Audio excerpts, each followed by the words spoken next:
और संसद में सुरक्षा पर जो सेंध मारी हुई है उसको लेकर ये बड़ी खबर सामने आ रही है। दिल्ली पुलिस की स्पेशल सेल की नई दिल्ली रेंज इस मामले में जांच कर रही है, जिसके special commissioner, additional commissioner, 5 DCP, 7 ACP और तकरीबन 20 से ज्यादा इंस्पेक्टर जांच में जुटे हुए हैं। तो अब तक की सबसे बड़ी कार्रवाई, दिल्ली पुलिस की सबसे बड़ी जो टीम है इस पूरे मामले की अब कार्रवाई कर रही है। दिल्ली पुलिस की स्पेशल सेल की नई दिल्ली रेंज इस पूरे मामले की जांच कर रही है। देखिए, 2 टीमें अलग अलग इस पूरे मामले की जांच कर रही हैं। एक तरफ गृह मंत्रालय लगातार जो है एक्शन ले रहा है, उसके बावजूद अभी तक जो है आरोपी का मकसद क्या था ये सामने नहीं आया। लेकिन दिल्ली पुलिस की ये सबसे बड़ी टीम जो इस वक्त इस पूरे मामले की जांच कर रही है।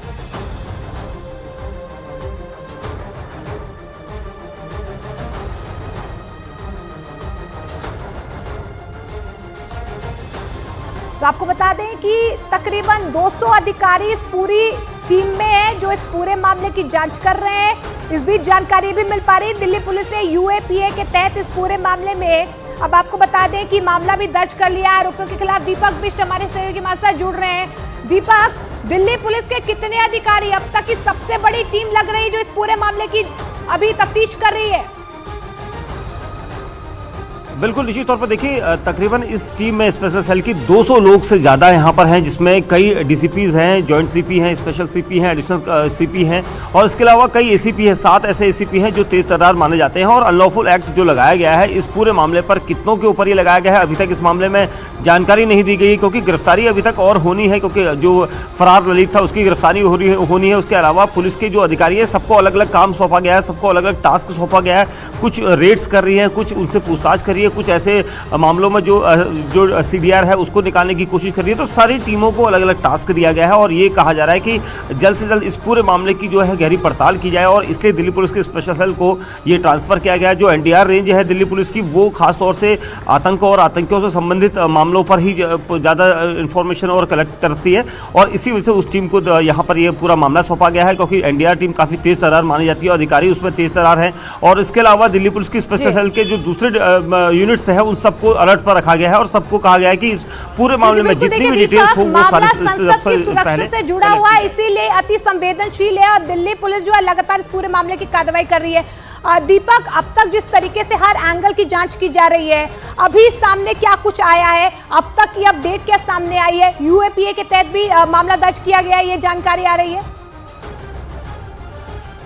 देखिए, इस पूरे मामले में दिल्ली पुलिस के स्पेशल सेल को रात को तकरीबन 12 बजे के आसपास मामला ट्रांसफर कर दिया गया था। शुरुआत से ही स्पेशल सेल इस पूरे मामले में जांच कर रही थी। उसके अलावा आईबी रॉ की टीमें भी वहां पर मौजूद हैं, पार्लियामेंट की जो सिक्योरिटी सेल होती है वो भी वहां पर मौजूद थी और पार्लियामेंट स्थित थाने में सभी से पूछताछ की गई थी। और रात को जब ट्रांसफर किया गया था तो उसके बाद आरोपियों के नाम का खुलासा हुआ था, क्योंकि जो मेरे पीछे जिस घर को आप देख रहे हैं ये विशाल उर्फ विक्की का घर है, जिसके घर में सभी आरोपी रुके थे और इसी जगह पर कितने दिन रुके गए थे इसकी पड़ताल की जा रही थी कि 2-3 दिन से यहाँ पर जमावड़ा हो गया था और इसी जगह पर मीटिंग की गई थी कि यहाँ पर से कैसे हमें प्लान करना है, कैसे पार्लियामेंट के अंदर जाना होगा और किस किस के पास थे। ये सारी रणनीति इसी घर के अंदर बनी थी, जिससे न्यूज़ 18 इंडिया के कैमरे पर हमारे दर्शक देख रहे हैं। और न्यूज़ 18 इंडिया यहाँ पर पहुँचा है इस वक्त की सुबह। एक पुलिसकर्मी हरियाणा पुलिस के हैं और एक महिला पुलिसकर्मी भी अंदर हैं, क्योंकि उनकी बच्ची यहाँ पर है। हालांकि विशाल और उनकी पत्नी जो है इस वक्त पुलिस की हिरासत में है, ये कहा जा रहा है और अभी भी इनसे पड़ताल की जा रही है। विक्की के घर में जिन्हें गिरफ्तार भी कर लिया गया, यहीं पर पूरी प्लानिंग की गई थी। लेकिन इस बीच सबसे बड़ी खबर सामने आ रही है, इस पूरे मामले को लेकर अब लगातार जो है कार्रवाई आगे बढ़ रही है। आरोपियों पर दिल्ली पुलिस ने यूएपीए के साथ दूसरी धाराओं में भी केस दर्ज कर लिया है। इस बीच जानकारी भी मिल पा रही है कि देर रात से लगातार सभी आरोपियों से पूछताछ की जा रही है। गिरफ्तार चारों आरोपियों ने पर्दाफाश किया कि संसद की कार्रवाई में हम किसानों के मुद्दे, बेरोजगारी के मुद्दे, मणिपुर के मुद्दे पर ध्यान आकर्षित करना चाहते थे। रात भर चारों आरोपियों से पार्लियामेंट स्ट्रीट थाने में पूछताछ हुई है। पूछताछ में यही कहा गया है चारों आरोपियों की तरफ से कि वो ध्यान आकर्षित करना चाहते थे। प्रियंका हमारी सहयोगी फिलहाल पार्लियामेंट स्ट्रीट थाने से जुड़ रही है। प्रियंका, रात भर चारों आरोपियों से पूछताछ हुई है, क्या कुछ सामने आया? देखिए, साफ तौर पर फिलहाल पुलिस की जो पूछताछ चल रही है, मैं पार्लियामेंट स्ट्रीट थाने के ठीक सामने हूँ, यहीं पर बताया जा रहा है जो एक्यूज्ड है वो रखे गए हैं। तो ऐसे में फिलहाल क्योंकि पूरा मामला जो है वो संसद की सुरक्षा से जुड़ा हुआ है, तो केवल इनसे इनके मोटिव से नहीं पूछे जा रहे हैं, बल्कि एक तरीके से बैकग्राउंड चेक की भी अगर बात की जाए तो वो भी किया जा रहा है। कैसी विचारधारा से ये संबंध रखते थे, किस किस तरीके के सोशल पेजेस को इन्होंने फॉलो किया हुआ था, कैसे कैसे लोगों के साथ इनका मिलना जुलना था, वो छोटी छोटी चीजें जो एक बड़ा रूप ले सकती है, उन तमाम चीजों पर जांच फिलहाल चल रही है। उनसे लगातार ये मोटिव पूछा जा रहा है, जिसमें यह बताया जा रहा है कि उन्होंने कहा था कि वो अपने मुद्दों को संसद में लेकर जाना चाह रहे थे और इस वजह से ये कदम उठाया गया है। लेकिन क्या ये बात सिर्फ इतनी ही है? क्या ये एक मोटो हो सकता है कि आप इस इशू को लेकर संसद के अंदर जाएं, उससे जुड़े हुए तमाम पहलुओं के ऊपर लगातार पुलिस जो है वो जांच कर रही है। स्पेशल सेल के पास अभी मामला है, जिस तरीके से ये मोटिव सामने आया है, उसके बाद से कोई क्या मास्टरमाइंड है इस पूरे मामले का? ये साजिश थी या कहीं ना कहीं जिस तरीके से प्लानिंग हुई है, क्या इस पर कोई सामने आज कोई पर्दाफाश हुआ है और आज कोर्ट में भी पेशी होनी इनकी?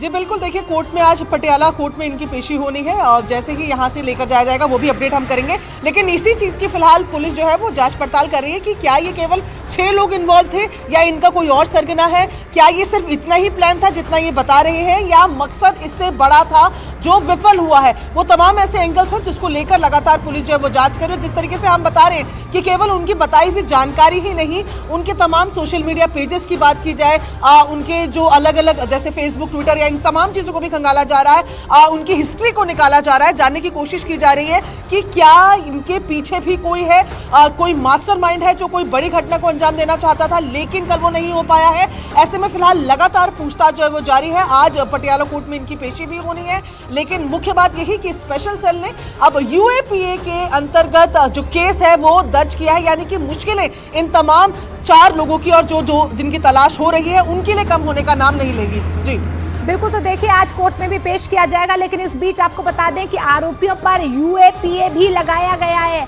ये भी हम आपको जानकारी दे दें कि अगर यूएपीए लगता है तो उसके बाद क्या कुछ कार्रवाई इन आरोपियों पर हो सकती है। ग्राफिकली समझाने की कोशिश करते हैं।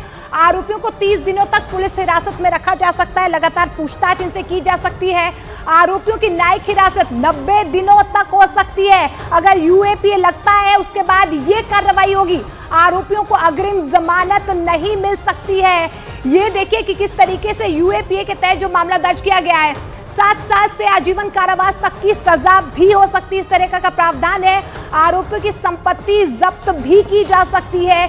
अगर यूएपीए लग चुका है, अब आरोपियों पर इस तरीके से शिकंजा कसा जा सकता है, आरोपियों की संपत्ति जब्त की जा सकती है, 90 दिनों तक उन्हें हिरासत में रखा जा सकता है।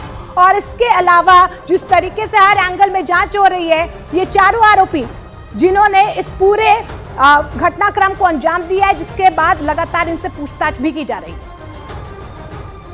शबरीमला मंदिर में चरमरा चुकी व्यवस्था के बीच श्रद्धालु किसी भी तरह भगवान अयप्पा के दर्शन कर लेना चाहते थे। राज्य सरकार ने सफाई दी कि अनुमानित संख्या से ज्यादा श्रद्धालुओं के आने से अव्यवस्था फैल गई, जबकि विपक्ष ने मुख्यमंत्री पी विजयन पर शबरीमला मंदिर के साथ भेदभाव करने का आरोप लगा दिया।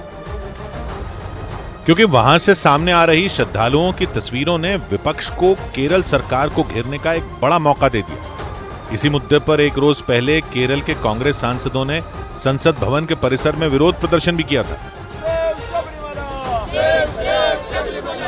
खबरों के मुताबिक बीते 5 दिन में शबरीमला में दर्शन के लिए इतने श्रद्धालु पहुंच गए कि सारी व्यवस्था चरमरा गई, जिसकी वजह से श्रद्धालुओं को दर्शन के लिए 15 से 20 घंटे तक लाइन में लगना पड़ रहा है। और इतना ही नहीं, पिछले हफ्ते तो बदइंतजामी के बीच सीढ़ियों के पास भीड़ बेकाबू हो गई थी। 4 दिन पहले खबर आई कि मंदिर की भीड़ में दर्शन का इंतजार कर रही 11 साल की एक लड़की की मौत भी हो गई।